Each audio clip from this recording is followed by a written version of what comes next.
La pièce à conviction est une preuve matérielle, telle qu'une arme, des vêtements ou des empreintes digitales, qui va être utilisée lors de son procès contre une personne suspectée d'avoir commis une infraction.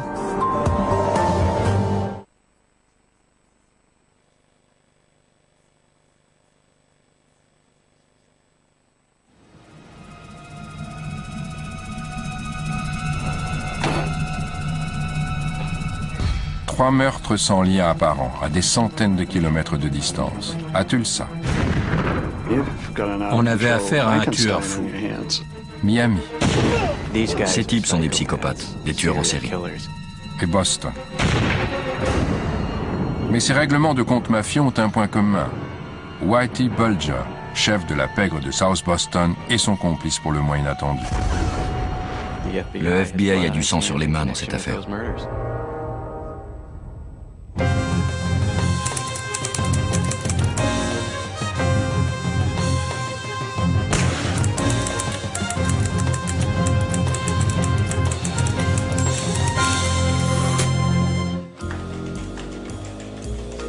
Le journalisme d'investigation est une quête palpitante. Il s'agit de trouver l'infime détail qui permettra de démêler toute l'intrigue.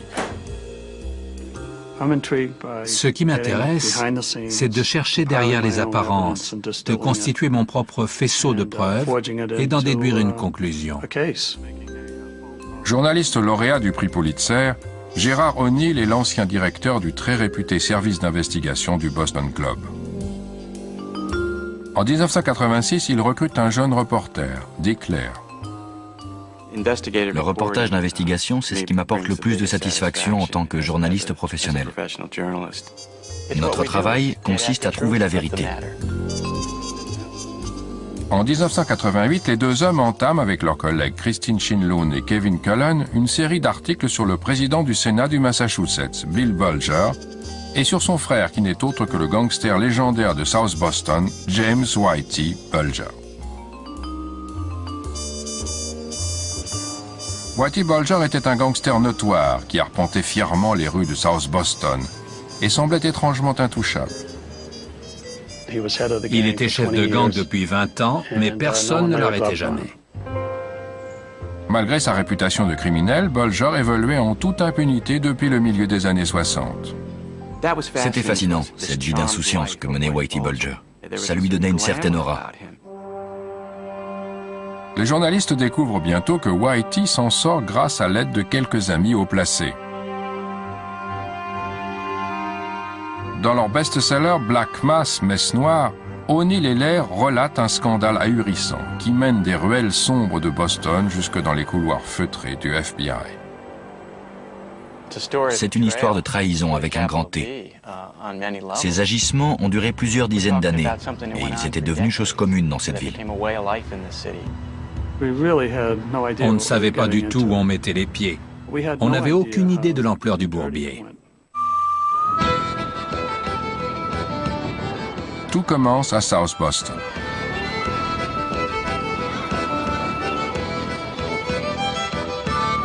Le quartier est connu sous le nom de Southie, une enclave résolument irlandaise.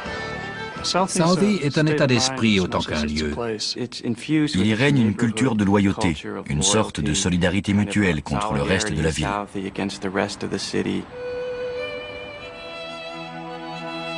James Whitey Bulger naît dans le quartier en 1929. Il a tous les traits d'un habitant type de Southie, doublé d'un tempérament violent et d'un esprit criminel ambitieux. Dès le début, Whitey cause des ennuis. À l'adolescence, il braque des camions, sèche les cours, se bat violemment. Il est ignoble.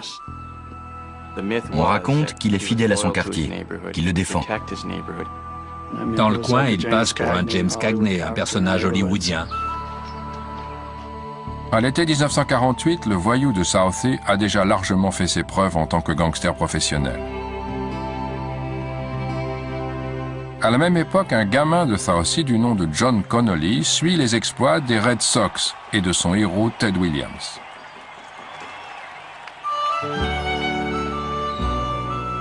Mais le garçon de 8 ans va bientôt croiser un autre genre de héros, une rencontre fortuite qui va changer le cours de sa vie. John Connolly est un jeune garçon de South Boston qui traîne avec deux copains au café du coin. Whitey Bulger entre et un silence s'installe entre les trois garçons. Puis l'un d'eux dit « C'est Whitey Bulger ».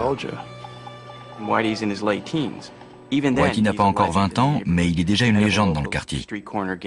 Il est le chef d'une bande de rue, il a les cheveux blond platine, et il a le charisme qu'on attribue habituellement aux jeunes gangsters. Et naturellement, ces gamins étaient impressionnés. Whitey les regarde et propose de leur payer des glaces. Le jeune John Connolly hésite. Bulger s'en rend compte et lui demande ce qu'il a. Le garçon lui répond que sa mère lui interdit de parler aux étrangers. Alors Bulger lui dit « Tu n'es pas un étranger ». On vient du même quartier, nos parents sont irlandais. Allez, tu veux quel parfum?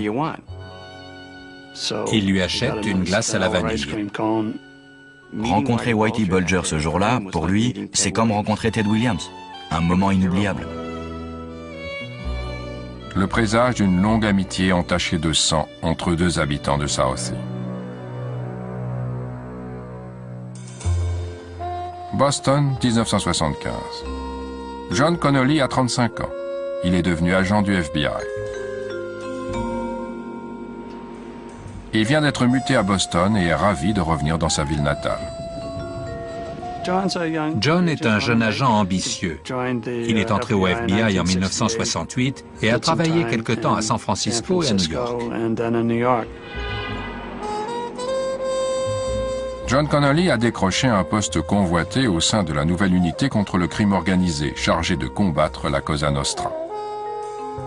Ils ont créé un programme appelé Top Echelon Informant Program, qui encourageait les agents à passer des accords avec des membres de la pègre. Leur mot d'ordre, éradiquer la mafia nationale. John Connolly relève le défi. John Connolly aime que les projecteurs soient braqués sur lui. Quand il entre dans une pièce, il aime être au centre de l'action. Au FBI, il n'y a rien de plus reconnu que de traiter avec des informateurs. Connolly jette son dévolu sur un informateur de choix, son héros d'enfance, Whitey Bulger, qui travaille pour le gang irlandais Winter Hill, dirigé par le célèbre gangster Howie Winter. Ils font des paris illégaux sur les sports et les jeux, des prêts usuraires et tout ce qui va de pair avec ce type d'activité. Usage de la force et meurtre si nécessaire. Whitey Bulger a un penchant naturel pour la violence de la vie de gang. Il est violent, avec un côté cruel. Ce qui revient le plus souvent dans les témoignages sur Whitey Bulger, c'est l'éclat froid de ses yeux bleus, de vrais poignards. Un seul regard suffit à vous paralyser. Bulger est bien placé pour aider Connolly. Le gang Winter Hill partage son territoire avec la mafia de Boston, dirigée par la famille Angiulo. Boston était l'une des rares grandes villes où un gang irlandais survivait grâce à un compromis avec la mafia. À l'automne 1975, John Connolly tente sa chance auprès du plus célèbre gangster de la ville. Il contacte Whitey Bulger et organise une rencontre. Au bord d'une plage, au sud de Boston, John Connolly se gare sur un parking et attend que Whitey Bulger apparaisse.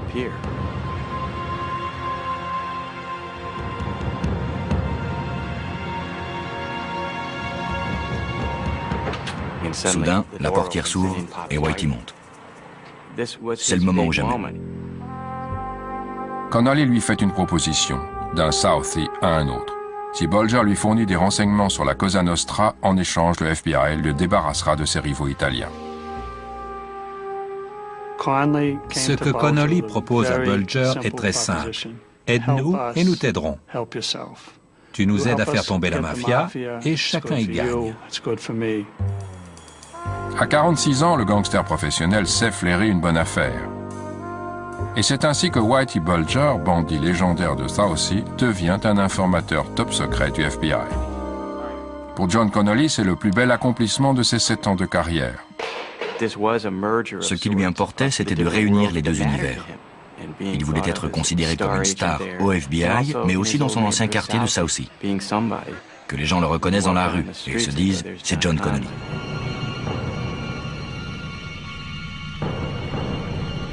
Mais traiter avec Whitey Bulger, c'est signer un pacte avec le diable.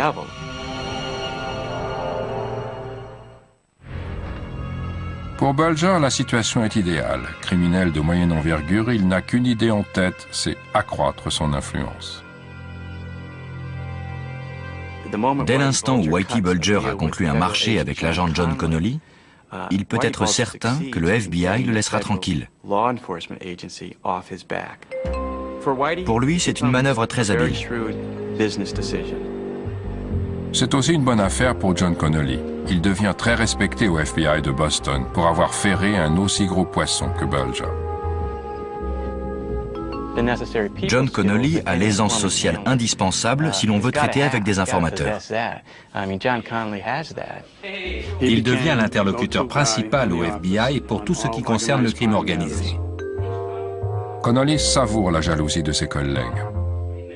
Les gens qui le connaissaient à l'époque le décrivent comme une personnalité creuse qui n'existe que par les autres. Et de ce point de vue, Whitey Bulger est pour lui un faire-valoir de premier ordre. Bientôt, un autre mafieux converti en mouchard, Stephen Flemmi, se joint aux deux hommes. Stevie Flemmi est indépendant. S'il doit être associé officiellement à un gang, c'est plutôt celui des Irlandais. Mais il a aussi ses entrées dans la mafia. Il joue l'intermédiaire entre les deux gangs. Alors quand ils se mettent à faire équipe avec Whitey, c'est un joli coup pour le FBI. Bulger et Flemmi passent leur temps à racketter des bookmakers et à récupérer de force les prêts de Howie Winton. Le marché est le suivant. Bulger et Flemmi fournissent au FBI des renseignements sur la mafia. Et en échange, ils bénéficient de ce que j'appellerais une protection bienveillante. Le FBI les laisse tranquilles. Mais traiter avec des informateurs top secrets n'est pas chose aisée. Le FBI a défini des règles pour garder le contrôle et s'assurer que l'agent reste, en théorie, maître de la situation. Ces règles interdisent aux agents de frayer avec un informateur ou d'accepter des cadeaux de sa part. Si un informateur est soupçonné d'avoir commis un crime violent, la relation doit être surveillée de plus près, voire arrêtée. Mais John Connolly ne tient pas compte de ces règles et s'aventure en terrain dangereux. 2 ou 3 fois par semaine, il voit Bulger pour discuter des allées et venues de la mafia italienne. Mais les précieuses informations de Bulger ne sont souvent que ragots sans intérêt. L'arnaque, c'était de dire que Bulger fournissait des informations sur la mafia. En fait, il n'a jamais été en position de le faire. La mafia ne lui faisait pas confiance et ne le mettait jamais au courant de ses agissements. Le rendez-vous avait souvent lieu tard le soir, et il n'était pas très discret. Avec le recul, on se rend compte qu'ils étaient proches et que leur relation n'avait rien de professionnel. En décembre 1977, John Connolly se retrouve sous les ordres d'un nouveau patron, John Morris, chef de la brigade contre le crime organisé. John Morris n'a pas la joie de vivre de John Connolly, et il semble l'envier sur ce point. Il aurait aimé avoir son sens de la communication, sa présence. John Morris est lui aussi impressionné par le statut de gangster de Bulger et Flemmi. Le fait de diriger une brigade de lutte contre la mafia lui donnait malheureusement un sentiment d'importance. En tout cas, il laisse Connolly mener le jeu. Et ce dernier rédige des rapports officiels dans lesquels il enjolive les informations essentiellement inutiles sur la mafia que Bulger lui transmet. La rédaction de faux rapports est devenue une tâche banale et quotidienne. Il a l'art de gonfler l'importance des renseignements. Morris valide et fait remonter. Parfois, Connolly attribue à Whitey des informations qui lui viennent de Flemmi. Il maquille les faits. C'est un ramassis de mensonges. Les deux agents s'arrangent aussi pour que Bulger et Flemmi prennent du galon. En 1979, le FBI enquête sur une affaire de course truquée sur la côte Est. Il découvre que le gang Winter Hill de Boston paye des jockeys pour perdre et rafle l'argent des paris gagnants. C'est une énorme affaire de course truquée, et Bulger et Flemmi y tremblent jusqu'au cou. Mais Morris et Connolly arrivent à la rescousse. S'appuyant sur leur rapport bidon, Morris et Connolly convainquent le procureur de l'importance capitale de Bulger et de Flemmi dans leurs efforts pour infiltrer la mafia bostonienne. Ils demandent une grande faveur, le maintien de l'accord avec les deux gangsters, malgré leur implication dans une grosse affaire. D'après les directives du FBI, c'est là que la relation aurait dû cesser et qu'ils auraient dû prendre leur distance. Mais ils ne l'ont pas fait. Le procureur abandonne les poursuites contre Bulger et Flemmi, mais fait tomber des membres importants du gang Winter Hill, dont son chef Howie Winter. Whitey et Flemmi s'engouffrent dans la brèche. Ils prennent ainsi la tête de leur gang uniquement grâce au marché passé dans l'affaire des courses truquées. Quand Howie Winter a été incarcéré, Whitey Bulger a dû jubiler.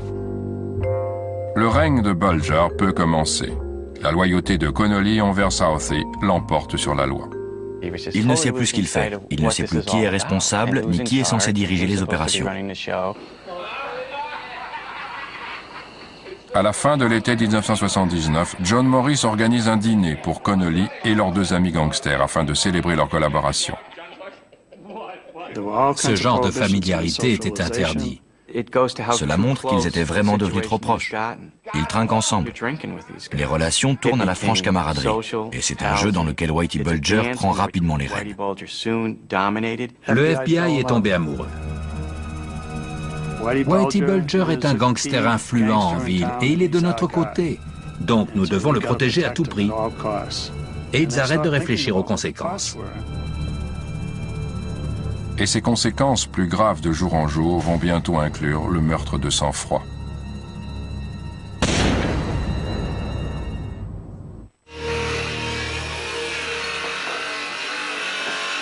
Les deux truands ont emménagé dans leur nouveau QG au centre de Boston, dans un garage de Lancaster Street. De jour, c'est un garage comme un autre, avec des mécaniciens et des voitures qui entrent et sortent. C'est seulement dans l'après-midi, quand Whitey Bulger arrive, que les choses sérieuses commencent. Les journées sont bien rythmées. Ils arrivent au garage en début d'après-midi. Et c'est alors un défilé continu de quémandeurs. Ils arrivent avec des sacs et font comme tous les patrons de la pègre. Ils payent les gens et planifient la répartition des fonds pour leurs activités. Prêts à l'usure, jeux d'argent et tous les autres trafics d'usage dans le milieu. Et puis il y a les infortunés qui osent se mettre en travers de la route de Whitey Bulger. Il y a bien quelques règlements de compte à Southey, mais personne ne s'y intéresse vraiment et on n'en parle presque pas dans la presse. Tard le soir, 2 à 3 fois par semaine, l'agent John Connolly continue de voir Bulger pour échanger des informations et s'amuser. Ils sortent, font des virées, le tout sur un mode très familier. Il n'y a plus de règles. Ils développent leur propre culture. Mais cette année-là, la belle entente manque de tomber sur un os. La police de l'État du Massachusetts est sur les talons des gangsters. Ils surveillent le garage et ce qui s'y passe pendant plusieurs semaines. Prennent des photos et des notes sur toutes les allées et venues des malfrats. Après plusieurs mois passés à récolter des informations, la police obtient l'autorisation de mettre le garage sur écoute. Mais le FBI et surtout le fidèle ami de Whitey, John Connolly, ont vent du projet. Connolly découvre ce qui se trame et prévient Bulger que le garage de Lancaster Street est sur écoute. Du coup, Bulger cesse de se rendre dans le bureau d'où il dirigeait le gros de ses activités. Les policiers sont bredouilles. C'est un travail d'enquête exemplaire qui a été anéanti. La police d'État les avait vraiment dans son collimateur et cela aurait pu être un coup de maître. Mais après être passés si près du scandale, Morris et Connolly doivent prouver la valeur de leurs informateurs vedettes. Et l'occasion ne tarde pas à se présenter. Janvier 1981.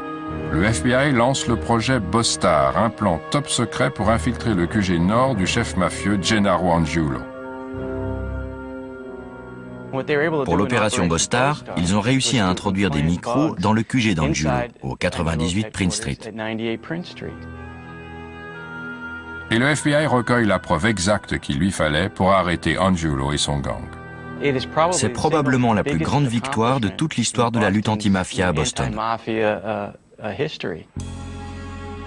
C'est un coup de filet magistral pour le FBI de Boston et l'occasion idéale pour John Connolly et John Morris de redorer le blason de Whitey Bulger et de Stevie Flemmi. Morris et Connolly ont l'idée brillante d'inventer un rôle pour Bulger et Flemmi dans l'affaire Angiulo. De cette façon, ils peuvent rédiger un rapport et le ressortir dès qu'ils sont menacés en disant « Ces types ont été d'une aide précieuse, regardez ce qu'ils ont fait ». Ils tournent l'affaire à leur avantage et font passer Bulger pour un acteur clé. La vérité est pourtant tout autre. Whitey Bulger n'a fourni au FBI que peu d'informations importantes. On sait maintenant que le FBI de Boston aurait pu réaliser cet exploit, même si aucun marché n'avait jamais été passé avec Whitey Bulger. Ce qui n'empêche pas Bulger de prendre le contrôle du territoire de la mafia déchue. Whitey Bulger se frotte les mains, car ses affaires prennent une immense ampleur. Et la tension va bientôt monter encore d'un cran.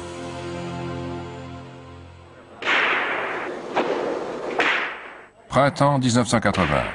Whitey Bulger mène un trafic lucratif dans la société World J. Ally, qui opère dans le Connecticut et à Miami. Il a un accord avec le comptable de l'entreprise, John Callahan. Ensemble, ils détournent les profits et l'argent afflue. Mais leur combine est menacée. Un homme d'affaires de Tulsa, Oklahoma, Roger Wheeler, a racheté la World J. Ally et découvert le poteau rose. Devant la gravité de la menace, Callahan, Bulger et Flemmi décident que la meilleure solution est de se débarrasser de Roger Wheeler. 27 mai 1981, Tulsa. Un bel après-midi pour jouer au golf. Le tueur Johnny Martorano, homme de main de Whitey Bulger, se cache derrière des lunettes noires et une fausse barbe. Il patiente dans une voiture de location sur le parking d'un country club luxueux. Muni d'un revolver 38 mm couvert d'un sac en papier, Johnny Martorano s'approche de Roger Wheeler, assis au volant de sa voiture.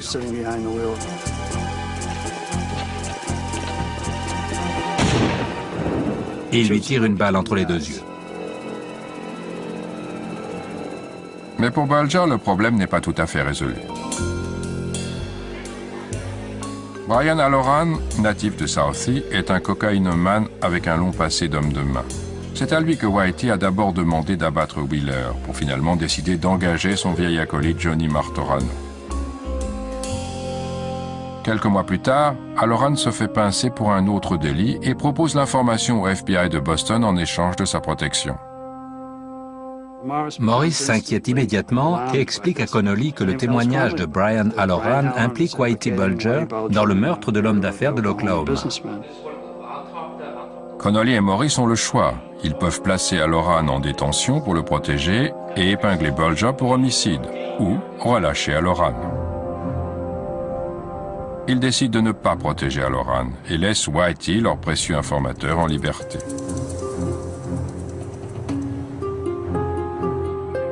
« 11 mai 1982. Brian Halloran quitte un bar de South Boston. Il sort du bar, monte dans sa voiture. Une autre voiture arrive. Whitey Bulger s'avance vers Halloran qui ne se doute de rien.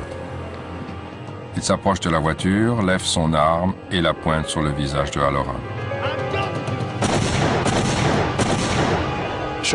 On entend des coups de feu, il sort de la voiture en titubant et s'écroule en plein milieu de la rue. L'un des assassins court par le côté et lui tire dessus encore plusieurs fois. Halloran est abattu comme un chien à South Boston. C'est l'épisode le plus sombre du pacte entre le FBI et Whitey Bulger. Un informateur contre Bulger est trahi par le FBI et tué sans scrupule.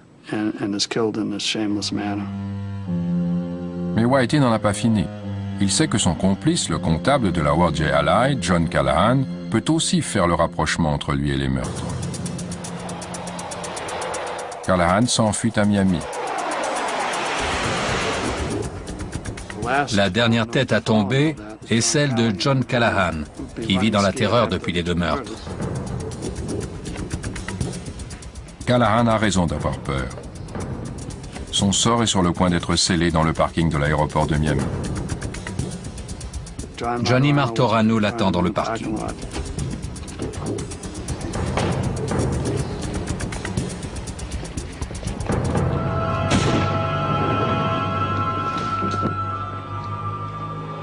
Il l'abat et le jette froidement dans le coffre de sa voiture.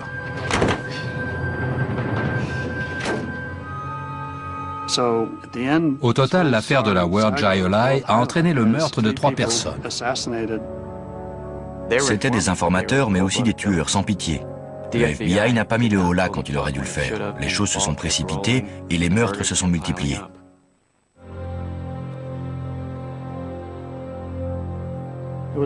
La protection de Whitey Bulger est un secret bien gardé, une petite conspiration entre les agents. Mais Whitey Bulger est assez malin pour savoir qu'il lui faut des garanties. Et c'est John Connolly qui va les lui fournir. En juin 1982, Connolly donne $1000 à Morris pour l'aider à s'offrir un rendez-vous discret avec sa secrétaire.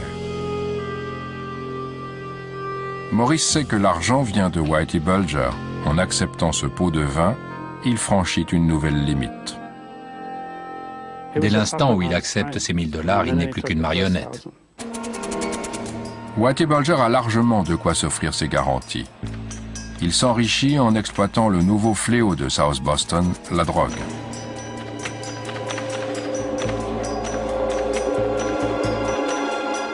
Whitey Bulger a toujours prétendu être le protecteur de son quartier.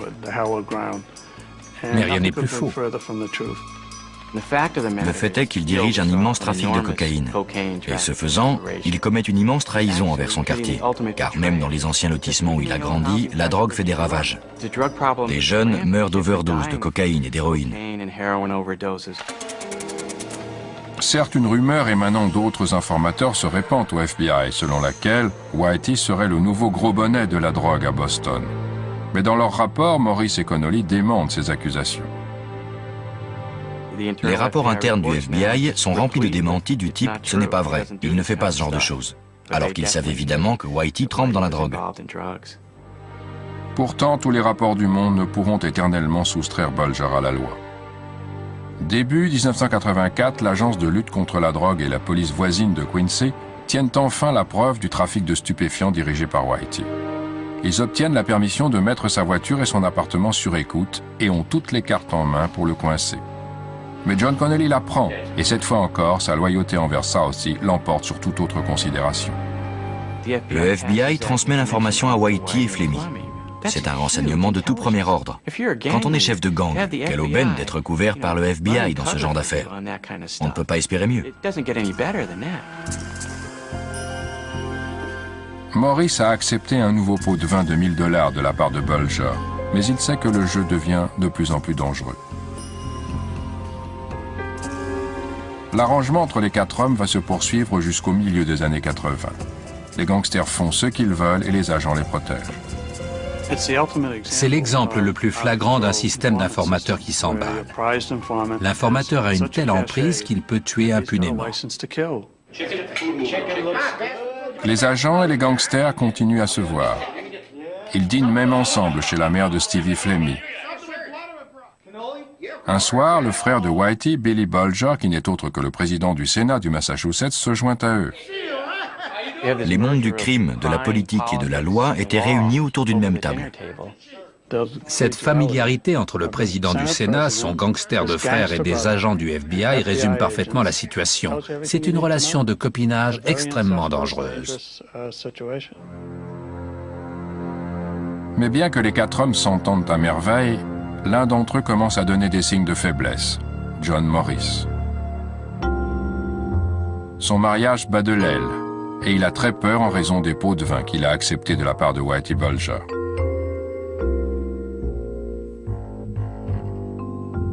Il est déshonoré. Il comprend la gravité des faits et il est complètement ébranlé. Et Morris va être compatissante. Début 1988, Gérard O'Neill déclare et leurs collègues du service d'investigation, Christine Chinloon et Kevin Cullen, élaborent pour le Boston Globe une série d'articles sur Whitey et Billy Bulger. Les sources policières sont du même avis que les journalistes. Ils pensent que Whitey Bulger est un informateur du FBI. Leur argument est le suivant. Personne ne peut être doué à ce point. Whitey Bulger n'est pas Houdini. Nous pensons qu'il est un informateur protégé par le FBI. Et ils prononcent le nom clé dans cette affaire, John Connolly.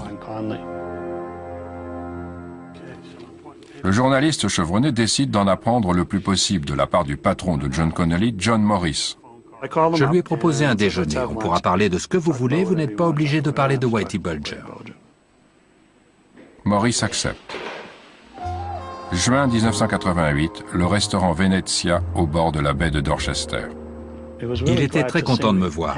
On a discuté de choses et d'autres, puis je lui ai dit « Je voudrais aborder encore une fois le sujet sensible de Whitey Bulger et du FBI. » Je n'oublierai jamais ce qu'il m'a répondu. Il m'a regardé droit dans les yeux et il a dit « Vous ne pouvez pas savoir à quel point cet homme est dangereux. » Morris révèle à O'Neill la relation étroite entre Bulger et Connolly. Il était assez nerveux et tendu quand il parlait. Je pensais qu'il allait juste me confirmer l'existence d'une relation trouble entre Whitey et John Connolly.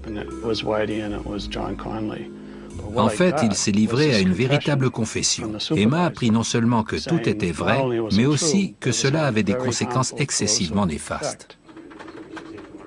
O'Neill tait l'identité de Morris, mais apprend ce qu'il a découvert à ses collègues du Globe. En septembre 1988, paraît dans la presse une série de 4 articles consacrés aux frères Bulger. Le quatrième traitait de Whitey, et vers le milieu du texte, nous évoquions ses relations privilégiées avec le FBI et John Connolly.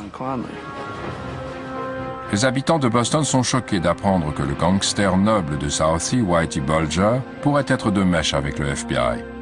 Trop choqués pour le croire, en fait. South Boston a spontanément rejeté l'information car elle provenait de la presse démocrate. Et le FBI l'a évidemment démenti. Quant à la pègre, elle en a conclu qu'il s'agissait d'un affrontement politique entre la famille Bulger et le Boston Globe. Étonnamment, les retombées sur Connolly et les 2 gangsters sont minimes. Personne ne découvre que la fuite provient de John Morris. En 1990, il quitte Boston et devient responsable adjoint au FBI de Los Angeles.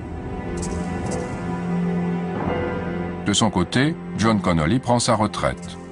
Et il utilise ses contacts au FBI et sa réputation pour décrocher le poste très lucratif de directeur de la sécurité chez Boston Edison. Ses amis s'en sortent bien eux aussi. Stevie Flemmi investit dans un projet immobilier légal dans le prestigieux quartier de Black Bay. À la fin de la grande époque des années 80, Whitey Bulger envisage, lui, de prendre sa retraite. Il est riche, puissant et a réussi au-delà de ses espérances. Bulger a gagné. Tout porte à croire qu'ils sont les rois à Boston. Mais cela ne va pas durer éternellement. Mais la rumeur ne s'est jamais complètement tue et s'est ravivée à l'arrivée d'un nouveau procureur. Celui-ci se penche sur l'affaire car Bulger est devenu un trop gros poisson pour qu'un procureur qui se respecte ferme les yeux. Le nouveau procureur se nomme Fred Washak. Originaire de Boston, il s'est fait un nom en mettant sous les verrous des bandes mafieuses à Brooklyn et dans le New Jersey. Il soulève la question que personne ne pose plus. Pourquoi ne s'occupe-t-on pas de Whitey Bulger? C'est le plus gros gibier de la ville. En 1991, la police de l'État du Massachusetts arrête un certain Chico Krantz, membre d'un groupe de bookmakers racketté par Bulger. Le bureau du procureur menace Krantz d'inculpation pour blanchiment d'argent. Mais Washak lui propose un marché. Éviter l'inculpation et bénéficier du programme de protection des témoins s'il dénonce Bulger. Chico Krantz accepte et d'autres bookmakers font de même. Et ils deviennent ainsi les principaux témoins à charge dans l'affaire qui oppose le gouvernement à Bulger et Flemmi. Ce n'est pas un secret à Boston que Bulger et Flemmi font enfin l'objet d'une enquête approfondie. Mais la date de la mise en examen et de l'arrestation proprement dite reste indéterminée. À l'abri dans son confortable bureau de la Boston Edison, John Connolly informe en cachette Bulger et Flemmi des progrès de l'enquête confidentielle menée par le jury d'accusation. Même si John Connolly a quitté le FBI, il continue de fréquenter Whitey Bulger. Il le voit souvent et lui aurait transmis des informations que ses anciens collègues de bureau lui confiaient. Connolly prévient Bulger et Flemmi que leur mise en examen est imminente. Et les deux truands fuient Boston avant d'avoir pu être arrêtés. Bulger a l'intelligence de se faire discret, voyageant incognito d'une ville à l'autre. Et son côté insaisissable continue de lui servir. Flemmi, en revanche, tombe tout droit dans une embuscade policière. Flemmi était devenu un peu négligent. Il était dans les parages, alors la police en a profité pour l'appréhender. Stevie Flemmi est arrêté pour extorsion de fonds et jeté en prison. Mais cette fois, il est abandonné par Whitey et ses anciens amis du FBI. Janvier 1998. Les audiences préliminaires commencent et la vérité sur les liens crapuleux entre Bulger, Flemmi et le FBI est révélée. C'est un moment historique dans cette affaire.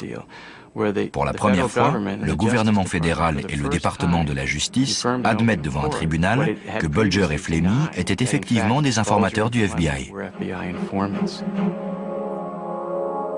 Les détails de l'accord sont dévoilés par un témoin vedette qui n'est autre que l'ancien responsable John Morris. Le 21 avril 1998, il comparaît à la barre. Il a obtenu l'immunité en échange de son témoignage. Aucun fait n'est réellement établi jusqu'à ce que John Morris témoigne. Morris décrit la relation contre nature entre les agents et les gangsters, sans rien cacher. Sa déposition déshonore le FBI de Boston. Il pleure comme un enfant quand il parle. Il a l'impression d'être un traître. Le 22 décembre 1999, John Connolly est arrêté chez lui à Linfield, Massachusetts. 4 chefs d'inculpation sont retenus contre lui, notamment racket et obstruction à la justice. Il plaide non coupable. Il est relâché moyennant une caution de $200 000. Whitey Bulger est toujours en cavale, mais il n'est pas oublié pour autant. 14 janvier 2000.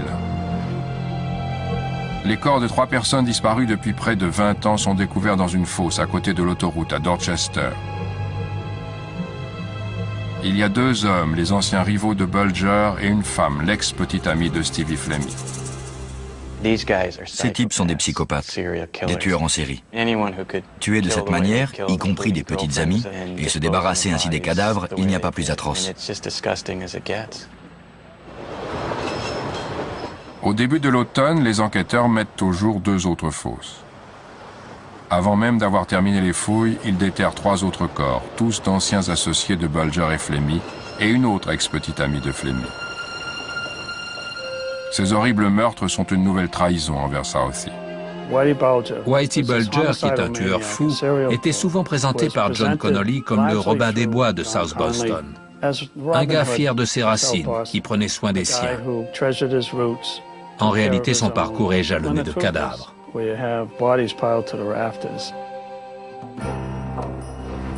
Pendant ce temps, l'étau se resserre autour de John Connolly. Le 11 octobre 2000, nouvelle mise en examen. Connolly est accusé d'avoir transmis à Bulger et Flemmi des informations ayant directement entraîné les meurtres de Brian Halloran et d'autres qui étaient prêts à témoigner contre eux. Le lendemain, le Boston Herald titre « Du sang sur ses mains ». John Connolly n'a pas un grand sens moral. Il est très habile pour se trouver des excuses, mais je pense qu'en son fort intérieur, il savait qu'il avait mal agi.